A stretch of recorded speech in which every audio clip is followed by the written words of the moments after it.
ஓம் சாந்தி. 21/10/2019 சாக்கார முரளி. இன்று பாபா கூறுகிறார், இனிமையான குழந்தைகளே, நினைவில் இருந்து ஒவ்வொரு கர்மத்தையும் செய்யுங்கள். அப்போது அநேகருக்கு உங்களின் காட்சி கிடைத்து கொண்டே இருக்கும். கேள்வி: சங்கம யுகத்தில் எந்த விதி மூலம் தனது இதயத்தை சுத்தப்படுத்த முடியும்? பதில்: நினைவில் இருந்து உணவு சமைக்க வேண்டும். மேலும் நினைவில் இருந்து உண்ணவும் வேண்டும். அப்போது இதயம் சுத்தமாகிவிடும். சங்கம யுகத்தில் பிராமணர்களாகிய உங்கள் மூலம் சமைக்கப்பட்ட தூய்மையான பிரம்மா போஜனம் தேவதைகளுக்கும் மிகவும் பிடித்தமானதாகும். யாருக்கு பிரம்மா போஜனத்தின் மீது மதிப்பு உள்ளதோ அவர்கள் தட்டை கழுவி கூட குடித்து விடுவார்கள். அவ்வளவு மகிமை இருக்கிறது. நினைவில் இருந்து சமைக்கப்பட்ட உணவை சாப்பிடுவதால் சக்தி கிடைக்கின்றது. இதயம் சுத்தமாகிறது. அடுத்தது முரளியில் பாபா கூறுகிறார், சங்கமத்தில்தான் பாபா வருகிறார். ஆன்மீக தந்தை ஆன்மீக குழந்தைகளுக்கு புரிய வைக்கிறார் என்று தினமும் சொல்ல வேண்டியதாக இருக்கிறது. குழந்தைகளே, தன்னை ஆத்மா என்று உணர்கிறீர்களா என்று பாபா ஏன் சொல்கிறார்?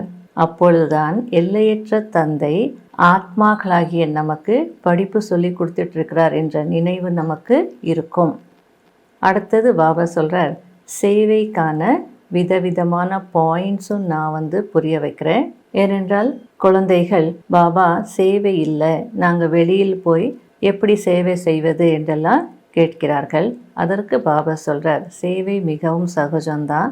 படங்கள் இருக்குதானே, அந்த படங்களை கொண்டு போய் நீங்கள் சேவை செய்யலாம்.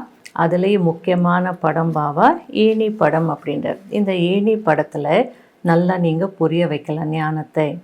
அதுவும் கொஞ்சம் பெரிய படமாக நீங்கள் எடுத்துகிட்டு போனீங்க அப்படின்னா அது தூரத்தில் இருந்தே நல்லா பார்த்து புரிஞ்சுப்பாங்க. அதில் முக்கியமாக நீங்கள் என்ன புரிய வைக்கணும், இந்த பாரதத்தினுடைய நிலைமையை பாருங்க என்று புரிய வைங்க. அதில் எழுதி வேற இருக்குது, அதாவது பாரதத்தின் உயர்வு மற்றும் தாழ்வு அப்படின்னு. அப்போ இதெல்லாம் நல்லா புரிய வைக்கலாம் தானே. ஆனால் சேவை செய்கிறதுக்கு உங்களுக்கு ஆர்வம் இருக்கணும். இந்த சிருஷ்டி சக்கரத்தையும் புரிய வைக்கலாம். அதில் அந்த 4 யுகங்கள், அதாவது இது எல்லாரும் கேட்பாங்க. கோல்டன் ஏஜ் இருந்தது, அப்புறம் சில்வர் ஏஜ், அப்புறம் காப்பர் ஏஜ், இப்போ அயன் ஏஜ். இது நம்ம ஈஸியாக புரிய வைக்கலாம். அது அப்படியே சொல்லிவிட்டு இப்போ புருஷோத்தம சங்கம யுகத்தில் இருக்கிறோம், அதையும் காட்டுங்க. பாபா ஞானம் கொடுப்பது, மீண்டும் சத்தியுகத்தை உருவாக்குவது, இது எல்லாத்தையும் நீங்கள் நல்லா புரிய வைக்கலாம் தானே அப்படின்றார். உங்களுக்குள்ள ஞானம் இருக்குதானே. மற்றபடி உலகத்தில் இருக்கிறவங்க அறியாமைன்ற தூக்கத்தில் தூங்கிட்டு இருக்காங்க. அதனால் நீங்கள் தான் அவங்களுக்கு ஞானம் கொடுக்கணும். பாரதம் ஞானத்தில் இருந்தபோது மிகவும் செல்வந்த நாடாக இருந்தது. இப்பொழுது அதே பாரதம் அஞ்ஞானத்தில் இருக்கும் பொழுது எவ்வளவு ஏழை நாடாக மாறியிருக்கிறது. அதாவது பாரதம் ஞானத்தில் இருந்தபோது என்றால் பாரதத்தில் இருக்கக்கூடிய மனிதர்கள் ஞானத்தில் இருந்தபோது, அல்லது இப்பொழுது பார்த்தா அந்த மனிதர்கள் தான் அறியாமையில் இருக்கிறாங்க. இந்த அர்த்தத்தில் பாபா புரிய வைக்கிறார். அடுத்தது பாபா சொல்கிறார், குழந்தைகளை நீங்கள் இல்லறத்தில் இருங்கள். உங்கள் சரீர நிர்வாகத்துக்காக தொழில் செய்யுங்க, வேலை செய்யுங்க, பிரச்சனை இல்லை. லௌகீக படிப்பையும் நீங்கள் படிக்கலாம்.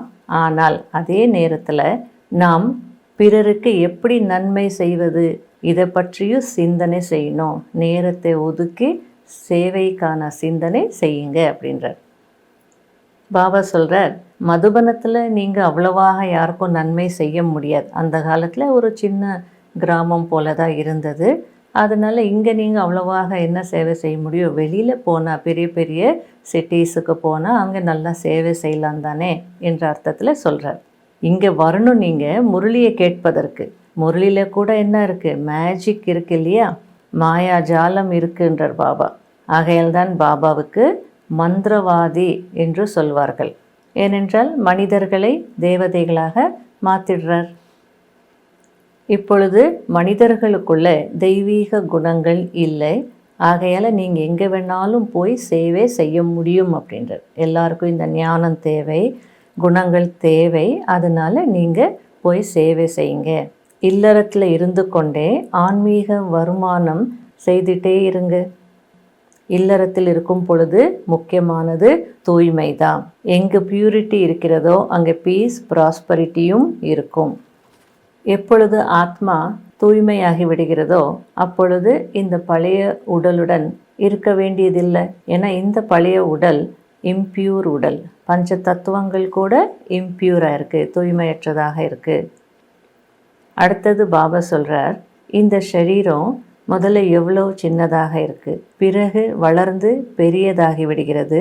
எத்தனை ஆர்கன்ஸ் கிடைக்கிது, உறுப்புகள் ஆத்மா பயன்படுத்துறதுக்கு கிடைக்கிறது. அதன் மூலம் ஆத்மா நடித்து கொண்டிருக்கிறது. இது எவ்வளோ பெரிய அதிசயம் இல்லையா? ஒரு ஆத்மா நடிப்பதற்காக இத்தனை உறுப்புகள் கிடைக்கிறது. இந்த உலகமே வண்டர்ஃபுல் அப்படின்றார் பாபா. அதிசயமான உலகம், அதிசயமான ஆத்மா, ஒரு சிறு புள்ளி இவ்வளோ பெரிய உடலை இயக்கிட்டு இருக்கு. எல்லாம் அதிசயங்கள் தான். ஆனால் அதெல்லாம் விட அதிசயமானவர் பாபா தான். ஏன் அப்படின்னா அந்த ஆத்மாவுடைய அறிமுகத்தை கொடுத்தது யார்? அந்த உலகத்தினுடைய உண்மையான ஞானத்தை கொடுத்தது யார்? அதனால பாபா வண்டர்ஃபுல்லானவர். பொதுவாக இந்த உலகத்தில் பார்க்கும் பொழுது ஒவ்வொரு பொருளும் அதிசயமானது தான் அப்படின்றார். அதுக்கு எக்ஸாம்பிள் கொடுக்குறார். விலங்குகள் பாருங்க, விலங்குகளுக்குள்ளேயும் ஆத்மா இருக்கிறது. இது ஒரு அதிசயம். எப்படி அந்த விலங்குகளுடைய உடலெல்லாம் உருவாகுது பாருங்க. ஆத்மா மிக சிறியதாக இருக்கிறது. ஆனால் யானை பார்த்தா எவ்வளோ பெரியது. இவ்வளோ பெரிய யானைக்குள்ளே இவ்வளோ சிறிய ஆத்மா போய் அமர்கிறது. இது ஒரு அதிசயம் தானே. அடுத்தது பாபா சொல்கிறார், சரி மிருகங்கள் பற்றி விடுங்க, மனிதர்கள் பற்றி பார்ப்போம் அப்படின்றார். ஒவ்வொரு ஆத்மாவிற்கும் எத்தனை தோற்றங்களுடைய சரீரம் கிடைக்கிறது. இது ஒரு அதிசயம் தானே. இந்த நாடகம் ரிப்பீட் ஆகிறது. இது ஒரு அதிசயம் தானே. ஒவ்வொரு பிறவியிலும் பேர் ரூபம் எல்லாமே மாறிடுறது. அதனால பாபா இன்னைக்கு எல்லாமே அதிசயம்தான் அப்படின்றார். அடுத்தது பாபா சொல்கிறார், இந்த குருமார்கள் சீடர்களுக்கு சொல்லி கொடுப்பதற்காக அவர்களை அருகில் உட்கார வைக்கிறார்கள். அதுபோல பாபா சொல்கிறார், இவரும் என்னுடைய அருகில் அமர்ந்திருக்கிறார். அதாவது இந்த பிரம்மா பாபாவுடைய ஆத்மா கூட என்னுடைய அருகில் அமர்ந்திருக்கு அப்படின்றார். எதற்காக? சொல்லி கொடுப்பதற்காக. இந்த பிரம்மாவும் பிறருக்கு புரிய வைக்கிறார். ஆகையால் குரு பிரம்மா அப்படின்னு நம்பர் 1 அப்படின்றதும் சொல்லப்பட்டிருக்கிறது. எவ்வளோ ஞானம் சொன்னாலும் கடைசியில் பாபா கொடுக்குற ஒரே விஷயம் என்ன? குழந்தைகளை என்னை மட்டும் நினைவு செய்யுங்கள். அப்போ சில குழந்தைகள் பாபா நினைக்க முடியல, நாங்கள் வேலை விஷயங்களில் தொழிலில் இருக்கும் போது பல கவலைகளில் இருப்போம், எங்களால் ஆத்மா உணர்வில் இருக்க முடியல, எப்படி நம்ம தந்தையை நினைப்பது அப்படிலாம் கேட்குறாங்க. அதற்கு பாபா சொல்கிறார், பக்தி மார்க்கத்தில் நீங்கள் நினச்சிங்க தானே, அந்த நினைக்கிற பழக்கம் அப்படின்றது ஒன்றும் உங்களுக்கு புதியதில்லை. பக்தர்கள் எல்லாம் பாடியிருக்காங்க, நினைக்க நினைக்க சுகத்தை அடையுங்க அப்படின்னு பாடியிருக்காங்க. நினைக்க நினைக்க சரீரத்தினுடைய வியாதிகள் துன்பங்கள் எல்லாம் நீங்கிடும் அப்படிலாம் பாடியிருக்காங்க. அப்போ இந்த உலகத்தில் துக்கம் இருக்குது. அப்போ துக்கம் இருக்கும்போது நினைக்க தானே வேணும். அதனால் நீங்கள் தான் முயற்சி செய்து நினைக்கணும் அப்படின்றார். லௌகீக தந்தையை மறந்துடுறீங்களா என்ன? அதாவது நான் வேலைக்கு போகிறேன், அதனால் எங்கள் அப்பா அவனுடைய ஞாபகமே வரல அப்படின்னு நான் சொல்ல முடியும். வேலையில் கூட யாராவது உங்கள் அப்பா யாருன்னா உடனே சொல்ல மாட்டாங்களா? அதுபோல் பாபா சொல்கிறார், தந்தையினுடைய ப்ராப்பர்ட்டி ஆஸ்தி எல்லாமே ஞாபகத்தில் இருக்கணும். நீங்கள் அந்த தந்தையின் குழந்தைகளாக மாறி இருக்கிறீங்க தானே, அப்போ தந்தையினுடைய நினைவும் வரணும், ஆஸ்தியினுடைய நினைவும் வரணும் அப்படின்றார். பக்தர்கள் அந்த மாதிரி பாடுறாங்க, நினைக்க நினைக்க சுகத்தை அடையுங்க அப்படின்னு. ஆனால் ப்ராக்டிக்கலில் அவங்களால இருக்க முடியல. ஏன்னா சம்பந்தம் அங்கே இல்லை தானே. ஆனால் இங்கே நீங்கள் நினைக்க முடியும், எங்கே இருந்தாலும் நீங்கள் நினைக்கலாம். ஏன்னா சம்பந்தம் இருக்குது. அந்த வார்த்தையை பாபா ஸ்ட்ரெஸ் பண்ணுறார். ப்ராக்டிக்கலில் நீங்கள் செய்ய முடியும். அப்படி செய்தால் உங்களுடைய மனதின் ஆசைகள் பூர்த்தி ஆகிடும். நீங்கள் சுகமானவர்களாக மாறிடுவீங்க. செய்யவில்லை என்றால் தண்டனை அடைந்து ஏதோ ஒரு சிறிய பதவி அடைவீங்க. அது நல்லாவா இருக்கும்? அடுத்தது பாபா சொல்கிறார், சமைக்கும் பொழுது, டோலி செய்யும் பொழுது, அதாவது இனிப்பு பண்டங்கள் செய்யும் பொழுது சிவபாபாவை நினச்சிட்டே செய்யுங்க. அந்த சிவபாபாவின் நினைவில் செய்யும் பொழுது அந்த டோலி யாரெல்லாம் சாப்பிடுவாங்களோ அவங்களுக்கும் நன்மை நடக்கும். அப்போ சமைக்கக்கூடியவர்களுக்கெல்லாம் பாபா இன்றைக்கி ஒரு நல்ல சேவையினுடைய வாய்ப்பு இருக்குது அப்படின்னு புரிய வைக்கிறார். அதனால் சந்தோஷமாக ஊக்க உற்சாகத்தில் பாபாவின் நினைவில் சமையுங்க. அது யாரெல்லாம் சாப்பிட்றாங்களோ அவங்களுக்கெல்லாம் நன்மை நடக்கும்.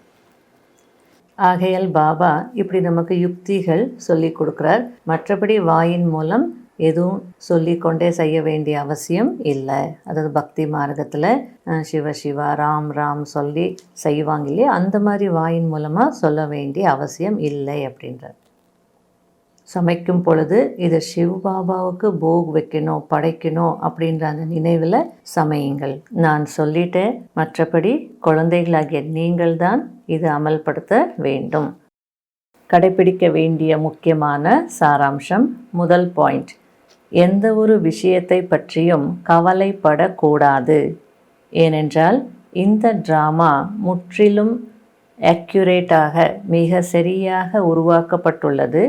நடிகர்கள் அனைவரும் இதில் அவரவர் பாகத்தை நடித்து கொண்டிருக்கிறார்கள்.